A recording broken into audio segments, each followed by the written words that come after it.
Bueno, hola compas. La idea es grabarles algunos videos para que le queden para lo que es la materia, para que puedan hacer el final.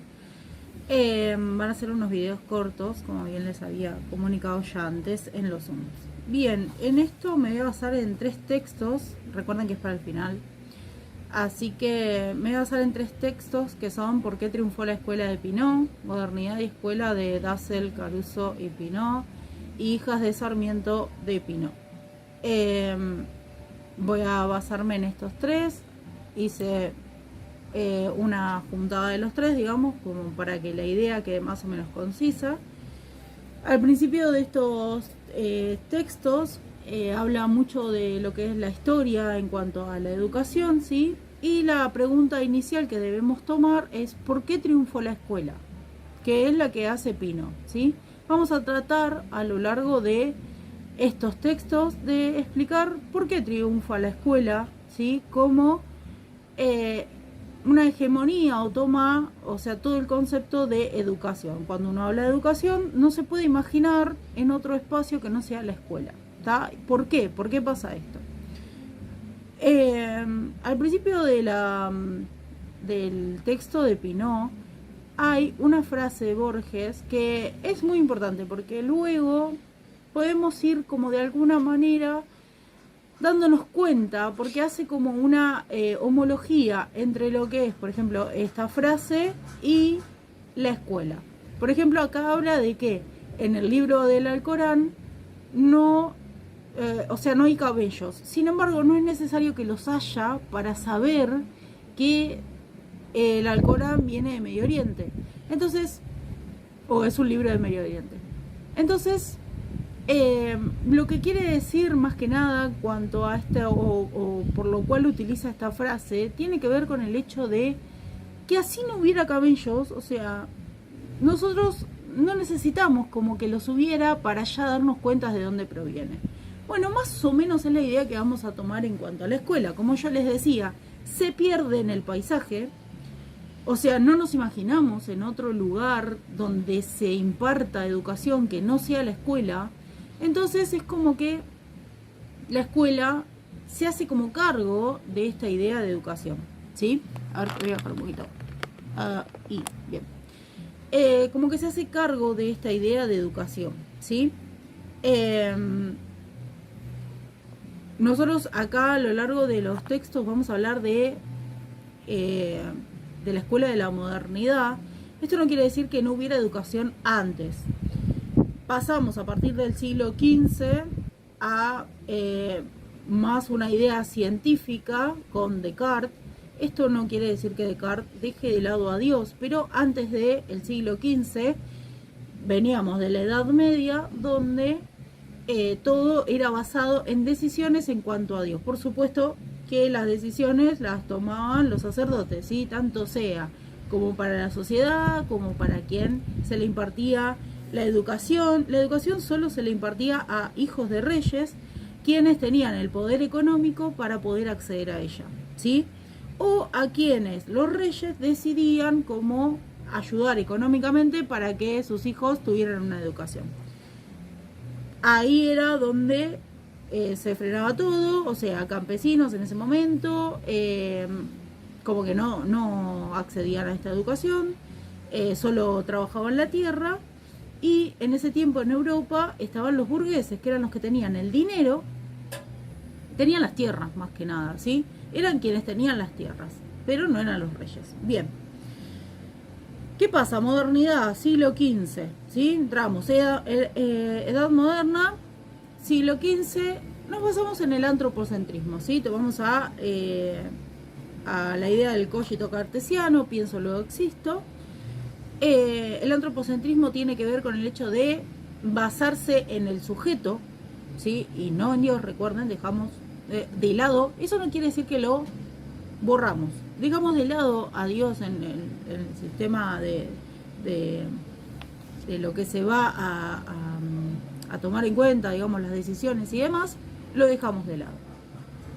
Bien, la escuela empieza a surgir, o sea, la escuela moderna empieza a surgir con la base de las instituciones medievales. ¿Qué quiere decir esto? Que ya tenían una base. ¿Por qué Pinoay nos habla de 17 piezas? Cuando ustedes leen las 17 piezas, están basadas en ya un sistema educativo anterior que lo modernizan, aprovechando la palabra, valga la redundancia, lo modernizan, digamos, a partir del siglo XV, ¿sí? Pero está basado, digamos, en ese sistema, ¿sí?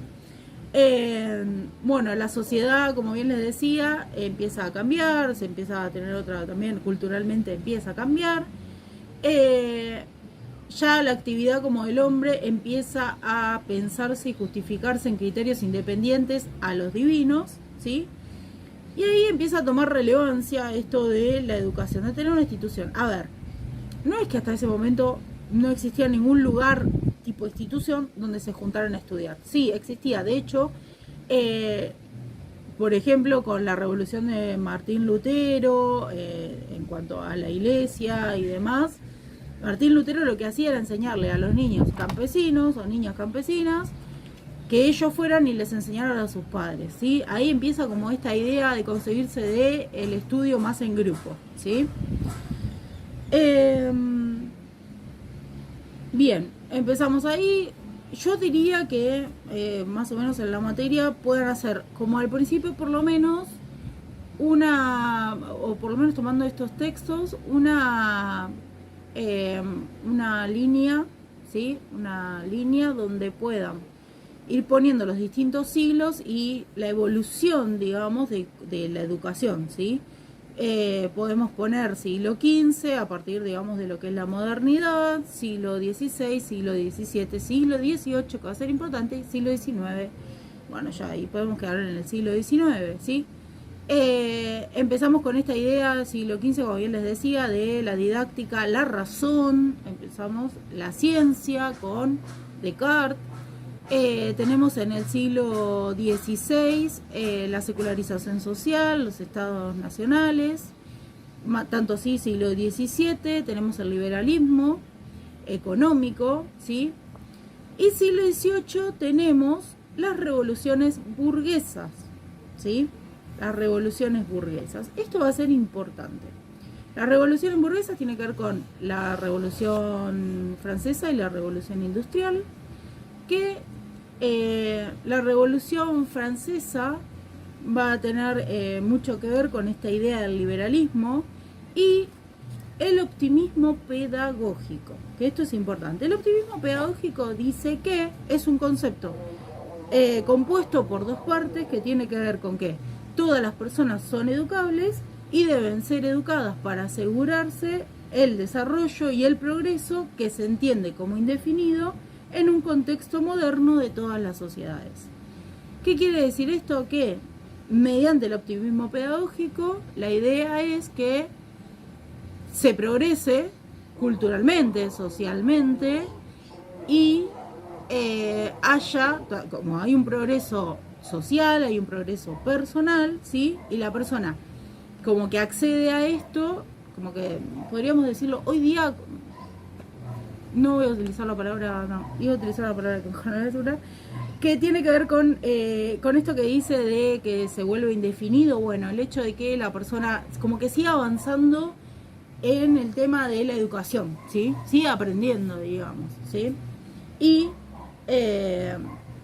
digamos que de esta manera también la sociedad se desarrolla. ¿Por qué? Porque empezaban como a formar científicos, médicos, abogados, ¿sí? De hecho, por ejemplo, acá en Argentina, los primeros, por ejemplo, la primera junta, tipo, tenía todo que veíamos médicos, abogados, todo eso venían de estudios de Europa. O sea, acá todavía no existía eso, ¿sí? Bien, en lo que tiene que ver con, me fui mucho acá, bien. En lo que tiene que ver con este optimismo pedagógico, digamos, está basado primero en lo que es la revolución burguesa, que la razón y el conocimiento fueron considerados como el fundamento de nuevos proyectos de sociedad, donde La educación va a formar parte de la razón y distribuir esos conocimientos que pasa a ocupar un lugar central, ¿sí? O sea, empiezan a educar a todos, ¿sí? Como bien decía, todo ser humano es educable. ¿Qué quiere decir que todo ser humano es educable? Que todos tienen que tener una beta de ser educados, ¿sí?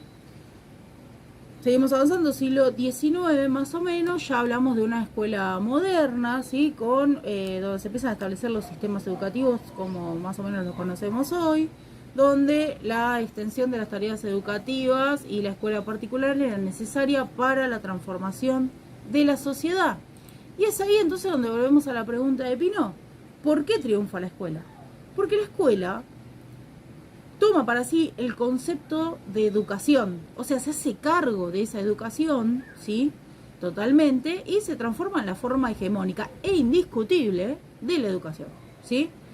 Entonces se convierte en un total símbolo innegable de los tiempos donde uno va a la escuela a estudiar para progresar, para ser mejor, para avanzar en la vida, ¿sí? Todo eso lo empieza a tomar la escuela como, si no venís a la escuela, tipo, no sos nadie, ¿está? Se eleva a un concepto como un dispositivo de generación de ciudadanos, conquista social, que eso es verdad, o sea, eso por lo menos también lo tomaban los franceses, y se transforma en un aparato de inculcación ideológica de las clases dominantes, o sea, que el Estado va a utilizar como medio la escuela para llegar al ciudadano, para enseñarle lo que le interese a, digamos, a las clases dominantes, ¿sí? O al Estado, en este caso, ¿sí? Entonces, ¿por qué la escuela se transforma en una forma hegemónica? Dos cosas voy a tomar acá. Una, vieron que hablamos de el hecho de la frase de Borges. Bueno, tomémosla de nuevo. La frase de Borges dice, no hace falta que haya camellos para saber de dónde viene, digamos, el Alcorán. Bueno, la escuela medio que se funde en el paisaje, digamos, del tanto, y medio que no nos damos cuenta, ni nadie se pregunta qué pasa en la escuela, para qué sirve, por qué está ahí, por qué se forma de X o tal manera, por qué enseñan tales o cuales cosas, ¿no? Nadie se lo pregunta. Entonces se funde en el paisaje, pasa desapercibida, y así pasa con los años, y así se ha transformado a lo largo de los años en como un lugar donde uno va a aprender, y es indiscutible que uno a cierta edad empiece la escuela. O sea, no hay manera. De hecho, por ejemplo, cuando nosotros hablamos con un niño o niña, generalmente le preguntamos, ¿vas a la escuela? ¿Qué era vas? Tipo, damos por entendido que va a la escuela. Y nos sorprendemos en el caso remoto de que nos dijera de que no va a la escuela. Y en el caso remoto de que una madre o un padre nos diga, o quien esté a cargo de un niño o niña, nos diga, no, voy a llevar, porque no creo, no sé, en la educación formal, en lo que se ha transformado en la escuela, que es la educación formal, a mi hijo o hija, todos nos quedamos como asombrados, como diciendo, no, ¿cómo no lo vas a llevar? Tipo, ¿qué tipo de ciudadano va a ser aquel que no va a la escuela? ¿No?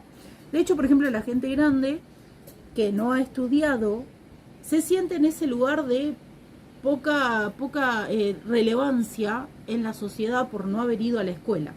Por una parte eso. Y por otra parte, otra cosa que se toma mucho con el adulto es el tema de la infantilización. Tipo, se lo infantiliza, ¿por qué? Porque la escuela se transforma también en ese lugar como de, bueno, van niños, niñas, aquel que va a aprender. Y el que va a aprender siempre es niño, niña, o sea, como no sabe, yo sé, bueno, entonces es como que está en un grado inferior, se toma esto como una infantilización, ¿sí? Bien, ¿cómo llega esto a Argentina? Entonces, ¿cómo llega a nosotros esto? Bueno, tenemos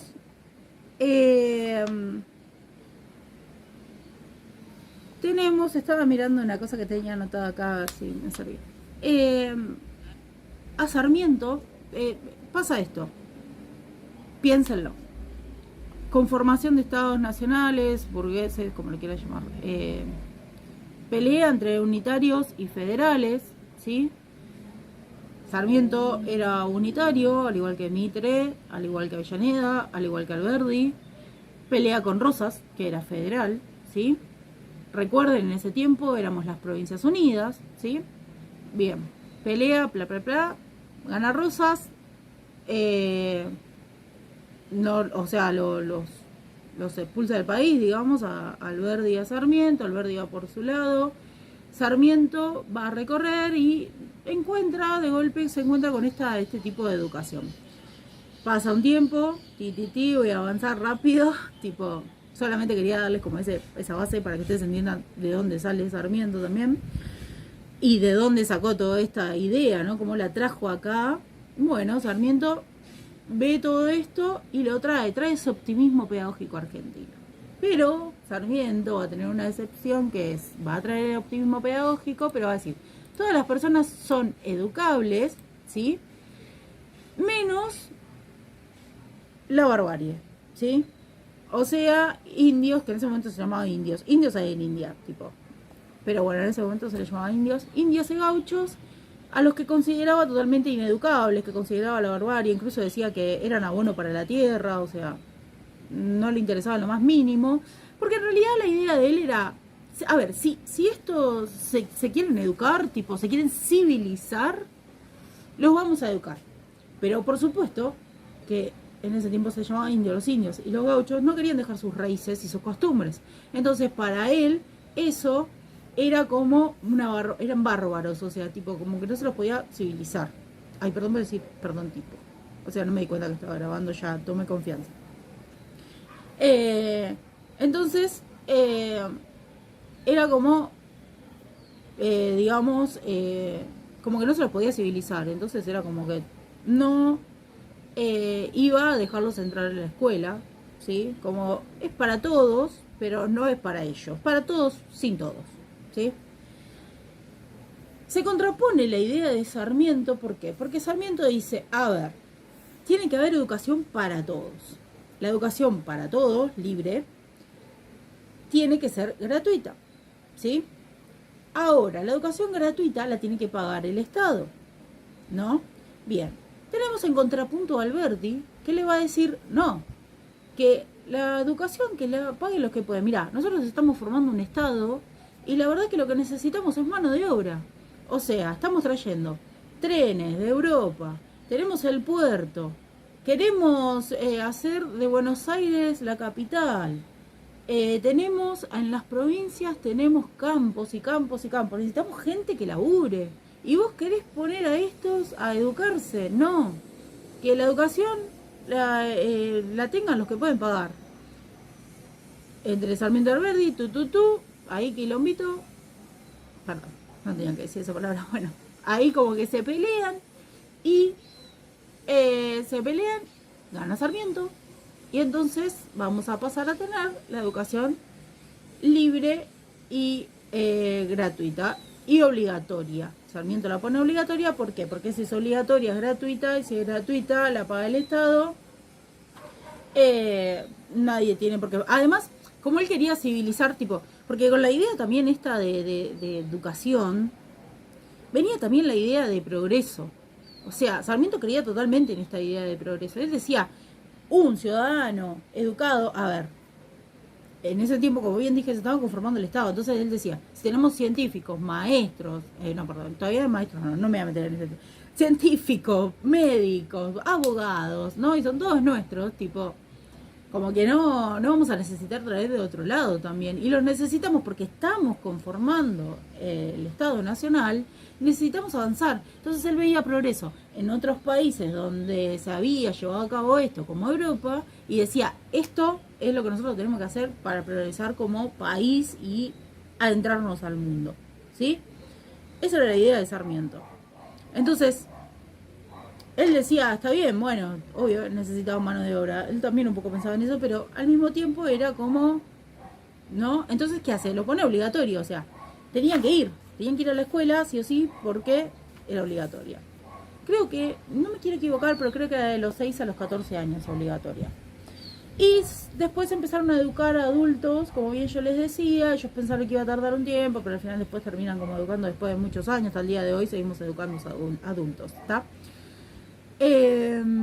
Bien, a ver, Sarmiento no solo trae esta idea, sino el hecho de que maestros y maestras formadas, más que nada maestras. ¿Por qué? Porque los varones ya enseñaban, pero él empieza, primero funda la escuela de Paraná, ¿sí? la escuela normal, se va a llamar, donde se van a educar maestras. O sea, se les va a enseñar. A ver, esto fue un progreso.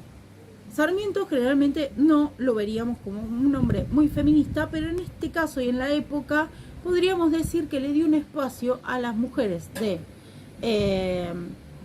de clase media, media baja, que en ese momento su única salida era o casarse y ocuparse de la casa o seguir con lo que hagan en su familia, ¿sí? Entonces, generalmente las mujeres se casaban, entonces, y se ocupaban de la casa. No tenían ninguna como entrada económica, no, derechos menos. Entonces, Sarmiento, al fundar la escuela de Paraná, la escuela normal, digamos que le dio ese espacio a la mujer. Ese espacio que no le daba a nadie, ¿sí? No es que él fuera muy adorador de la cosa, pero de hecho creo que Sarlo, si no recuerdo mal, hay una anécdota donde dice que él le decía que era su mejor hombre porque era una muy buena maestra, que creo que después fue directora, pero no quiero meterme mucho en eso porque no recuerdo. Bueno, volviendo, la escuela normal, ¿qué pasaba? Le daba un estatus a la mujer. O sea, en ese tiempo se respetaba mucho a quien era la maestra. Entonces, tenemos el ejemplo de Rosita del Río, que si no lo leyeron, léanlo de los textos. De hecho, lean todos los textos, porque si no, no van a entender un pomo. Tenemos el ejemplo de Rosita del Río, donde también es como que toma eso, o sea, o sea, si bien la familia de Rosa del Río era inmigrante, que había muchísimo inmigrante acá, es como que ella se aferra mucho como a nuestra patria, ¿no? Y bueno, le toma cierto estatus. ¿Por qué? Porque la escuela normal, nada, tenía como pinturas francesas, les enseñaban idioma, francés creo que le enseñaban. Entonces era como que tenía como un estatus. Entonces, nada, era como, bueno, ¿no? Pegar un salto. Esto hacía, bueno, que más mujeres que empiezan a tomar como la posta. ¿Por qué? Porque la mujer era más barata, ¿sí? Por eso les digo, si bien podemos tomar como feminista en ese momento a Sarmiento, hoy día como, bueno.